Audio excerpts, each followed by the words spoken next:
ನಮಸ್ತೆ ಸ್ನೇಹಿತರೆ. ಕಾರ್ತೀಕ ಪುರಾಣದ 22ನೇ ಅಧ್ಯಾಯ. ಪುರಂಜಯನ ಕಾರ್ತೀಕ ವ್ರತಾಚಾರಣೆ. ಹಾತ್ರಿ ಮಹರ್ಷಿಯು ಹೇಳಿದ್ದನ್ನು ಗಮನವಿಟ್ಟು ಕೇಳಿದ ಅಗತ್ಯನು ಮುನಿವರ, ಪುರಂಜಯನು ಕಾರ್ತೀಕ ಮಾಸ ವ್ರತವನ್ನು ಹೇಗೆ ಆಚರಿಸಿದನೆಂಬುದನ್ನು ತಿಳಿಸುವವನಾಗು ಎಂದು ಕೇಳಿದನು. ಹಾತ್ರಿ ಮಹರ್ಷಿಯು ಅಗತ್ಯ ಮುನಿಗೆ, ಸುಶೀಲನು ಪುರಂಜಯನಿಗೆ ಕಾರ್ತೀಕ ವ್ರತ ವಿಧಾನವನ್ನು ಹೇಳಿದನಷ್ಟೇ. ಪುರಂಜಯನು ಕಾರ್ತೀಕ ಮಾಸ ಪ್ರಾಪ್ತವಾದಂತೆಯೇ ಆ ಮಾಸದಲ್ಲಿ ಒಂದು ದೇವಾಲಯಕ್ಕೆ ಹೋದನು. ಸ್ನಾನ ನಂತರದಲ್ಲಿ ಶ್ರದ್ಧಾಭಕ್ತಿಗಳಿಂದ ಶ್ರೀ ವಿಷ್ಣುವಿಗೆ ಷೋಡಶೋಪಚಾರ ಪೂಜೆ ಮಾಡಿದನು.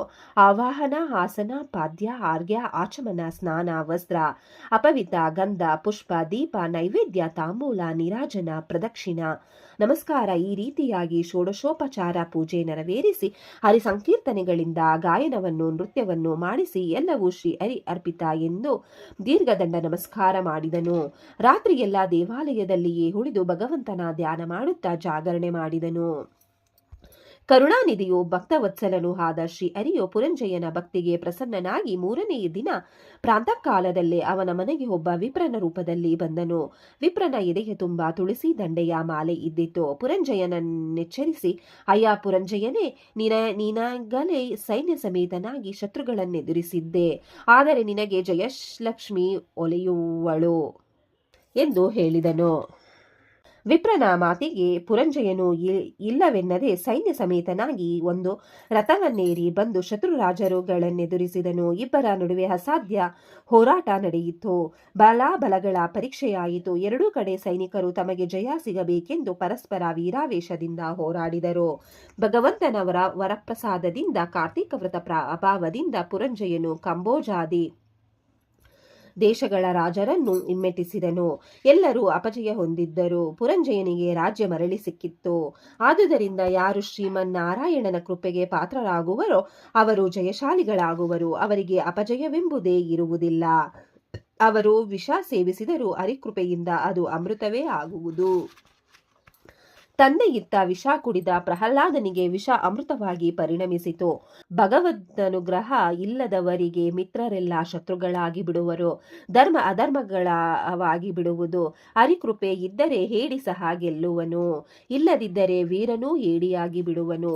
ಭಗವಂತನ ಸೇವೆಯಿಂದ ಎಂತಹ ಕಷ್ಟಗಳು ದೂರವಾಗುತ್ತವೆ. ಶ್ರೀ ಹರಿಯ ಪ್ರೀತಿಗಾಗಿ ಕಾರ್ತೀಕ ಮಾಸದಲ್ಲಿ ಕಾರ್ತೀಕ ವ್ರತವನ್ನಾಚರಿಸಿ ಪರಮಾತ್ಮನನ್ನು ಭಕ್ತಿಯಿಂದ ಸೇವಿಸಿದರೆ ಎಲ್ಲಾ ಕಷ್ಟಗಳು ಪರಿಹಾರವಾಗುತ್ತವೆ. ವರ್ಣಭೇದವಿಲ್ಲದೆ ಯಾರು ಬೇಕಾದರೂ ಕಾರ್ತೀಕ ವ್ರತವನ್ನು ಆಚರಿಸಬಹುದಾಗಿದೆ.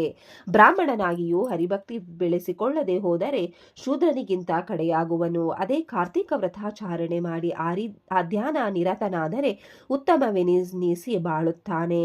ವಿಷ್ಣು ಭಕ್ತರಿಗೆ ಎಂದೂ ಸೋಲಿಲ್ಲ. ಸಂಸಾರ ಬಂಧನವಿಲ್ಲ. ಕುಲಮತ ಭೇದವಿಲ್ಲ.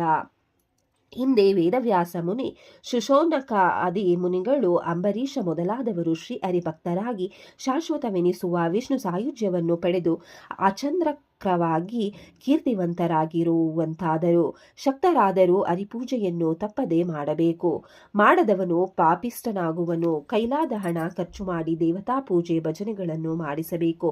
ಭಕ್ತರಿಗೆ ಹರಿಯು ಆಯುರಾರೋಗ್ಯ ಐಶ್ವರ್ಯಗಳನ್ನು ಕರುಣಿಸಿ ಮೋಕ್ಷ ದೊರಕಿಸುತ್ತಾನೆ ಎಂಬುದರಲ್ಲಿ ಸಂಶಯವಿಲ್ಲ. ಎಲೆ ಘಟೋದ್ಭವನೇ, ನಿನಗೆ ತಿಳಿಯದುದೇನು? ಭಗವಂತನಾದ ಶ್ರೀಮನ್ನಾರಾಯಣನು ಜಗನ್ನಾಟಕ ಸೂತ್ರಧಾರಿಯಾಗಿ ಸರ್ವಂತರ್ಯಾಮಿಯಾಗಿದ್ದಾನೆ.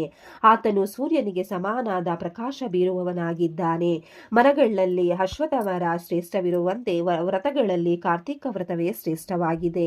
ಯಾವ ಮನುಷ್ಯನು ಶ್ರದ್ಧಾಭಕ್ತಿಗಳಿಂದ ಕಾರ್ತೀಕ ಮಹಾತ್ಮೆಯನ್ನು ಪಠಿಸುವನೋ ಅವನು ಮೋಕ್ಷವನ್ನು ಪಡೆಯುವನು. ಅವನ ಪಿತೃದೇವತೆಗಳು ಮೇಲಿನ ಲೋಕದಲ್ಲಿ ಸಂತೋಷದಿಂದ ನಲಿದಾಡುವರು ಎಂದು ನುಡಿದನು.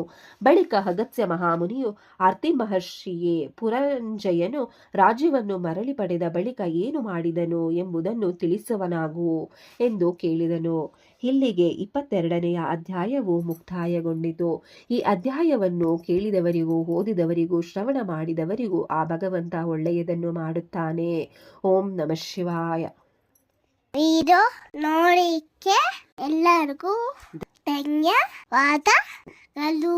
ನಿಮಗೆ ಈ ವಿಡಿಯೋ ಇಷ್ಟ ಆಗಿದ್ರೆ ಪ್ಲೀಸ್ ಒಂದು ಲೈಕ್ ಮಾಡಿ. ನೆಕ್ಸ್ಟ್ ಇನ್ನು ಜಾಸ್ತಿ ವಿಡಿಯೋ ಹಾಕ್ತೀವಿ. ಹಾಗೆ ನಿಮ್ಮ ಫ್ರೆಂಡ್ಸ್ಗೆ ಶೇರ್ ಮಾಡಿ. ಮತ್ತೆ subscribe for you. Thank you very much.